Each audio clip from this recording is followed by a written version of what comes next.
Hi there. Welcome to Kugrammar. Here, you'll find simple and engaging English stories designed to help you improve your listening skills. Whether you're a beginner or just looking to practice, my stories will help you learn naturally. So sit back, listen, and enjoy. Don't forget to subscribe for more. A group of friends discovers a hidden amusement park.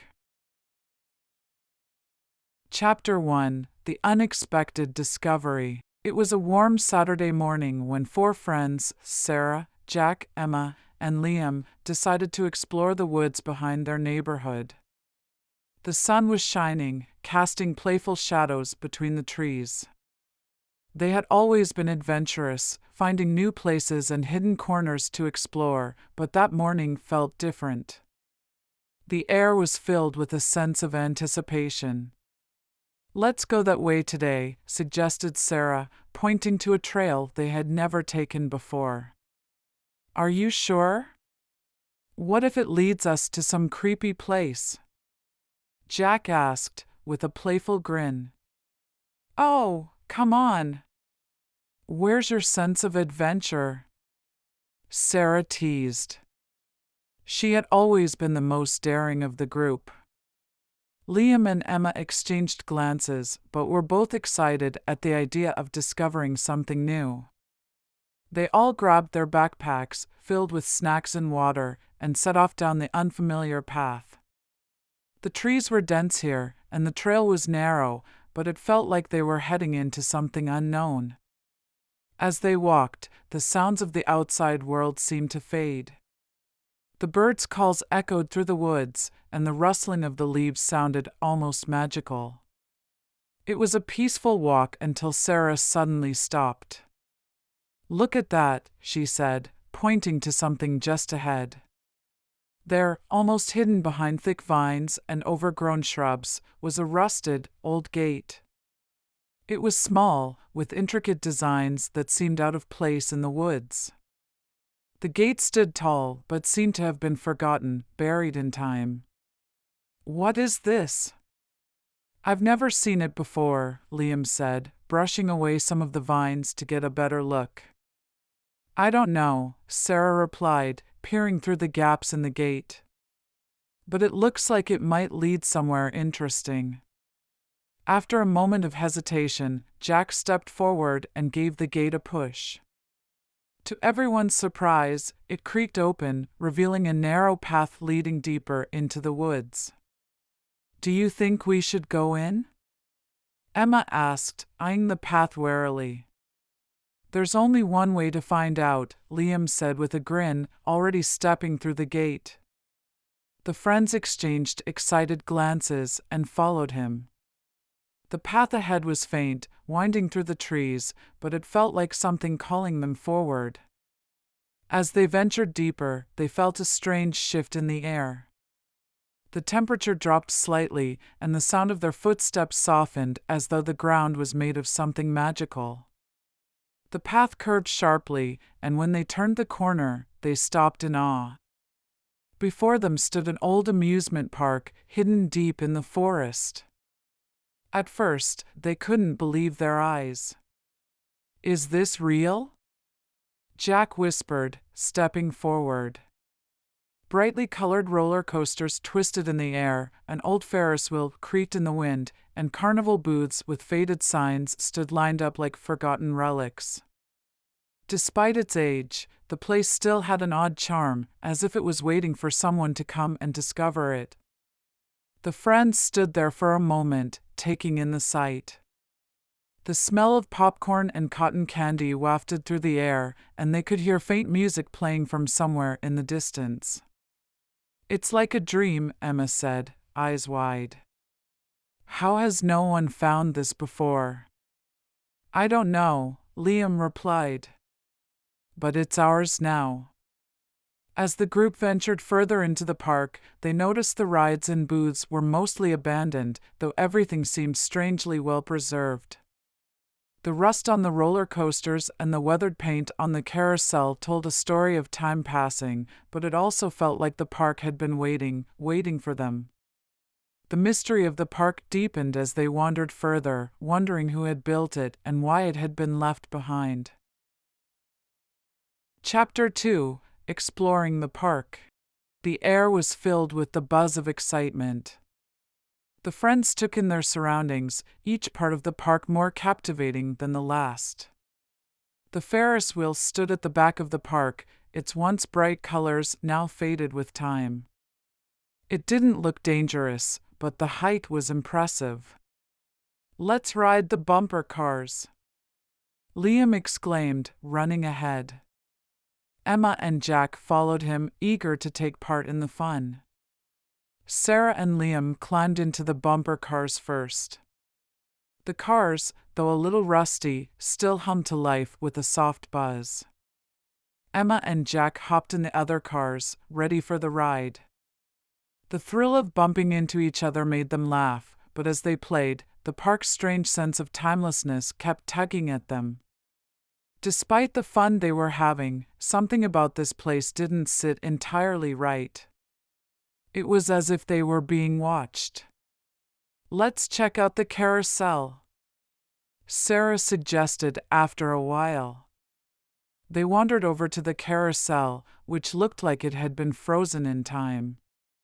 The painted horses stood still, their eyes wide and glossy, as if waiting for riders who never came.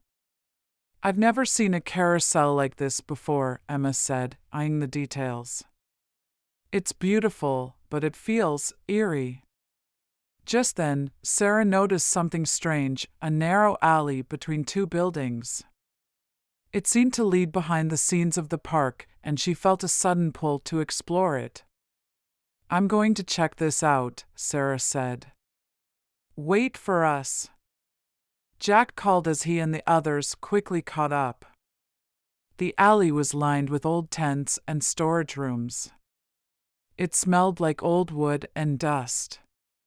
They continued down the path until they saw a small door that appeared out of place. The door was made of old wood and was nearly hidden behind the overgrowth. Curiosity tugged at them again, and they couldn't resist. "Do you think we should go in?" Emma asked, uncertain. "We won't know unless we try," Liam said with a determined grin. The door creaked open with ease, and the group stepped inside, greeted by the cold, musty air of the forgotten room. It was small and dimly lit, but what caught their attention immediately was a large chest in the corner. With shaking hands, Liam opened the chest, revealing old photographs and papers. Most of the photographs were of people who looked like they belonged to another era. They were dressed in strange clothes, and in many of the photos, they were standing proudly in front of carnival rides. "This is weird," Jack murmured. Who were these people? Suddenly, Emma picked up a yellowing map. It showed the layout of the park, but there was something odd about it. In the center of the park was an area labeled the Heart of the Park, but there were no details about what that area contained. "It's like this part of the park has been purposely hidden," Sarah said, studying the map. The group fell silent, unsure what to think. Chapter 3: A Hidden Secret. Just as they were about to examine the rest of the chest's contents, a voice echoed from behind them, cold and deep. "What are you kids doing here?" The friends jumped, turning around to face an elderly man standing in the doorway. His clothes were old-fashioned, and his face seemed to be carved from time itself. His eyes held a serious, intense gaze, almost as if they had seen centuries pass. I didn't expect anyone else to be here," Sarah stammered, trying to hide her shock. The man stepped closer, studying them closely. "You shouldn't have come here," he said. His voice was full of warning. "Who are you?" Jack asked. "What is this place?" The man paused, his gaze lingering on the map in Sarah's hands. "I am the guardian of this place," he said softly. This park is more than it seems. It holds a secret that must not be disturbed. The friends exchanged nervous glances. Why was it abandoned then? Liam asked. The guardian's eyes darkened.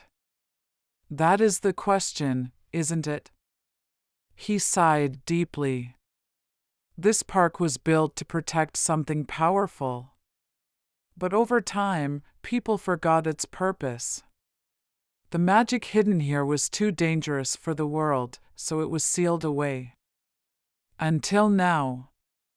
The friends were stunned. They hadn't expected magic to be a part of their adventure. But the Guardian's words were clear. They had uncovered something much larger than an old amusement park. Chapter 4: The Mysterious Guard. The Guardian led them deeper into the park, showing them a hidden room beneath the carousel. In it, there were more old photos, strange symbols, and ancient books that outlined the magical history of the park.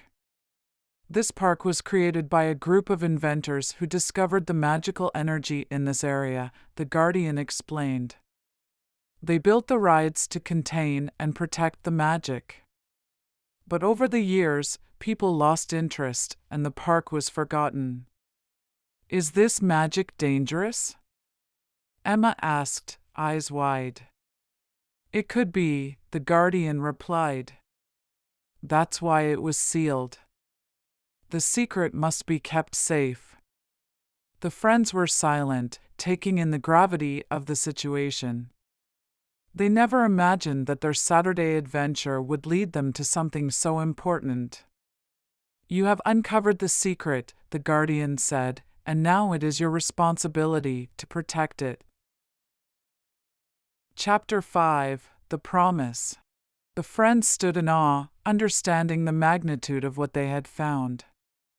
The Guardian had told them the history of the park and the reason it was hidden. The rides and games were designed to keep the magical energy safe, and the Guardians were the only ones who knew how to protect it. We won't tell anyone, Liam promised, his voice steady. We'll keep the secret safe. The Guardian nodded. You are the new protectors of the park. Promise me you'll safeguard it. With a deep sense of responsibility, the friends agreed to keep the secret. They spent the rest of the day in the park, enjoying the rides and games, but knowing that they were now part of something much bigger. As they left, the Guardian gave them one last piece of advice. Take care of the magic, and it will take care of you. From that day forward, the friends visited the park often, knowing it was now theirs to protect.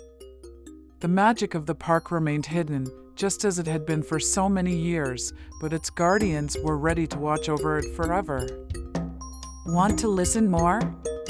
Please subscribe.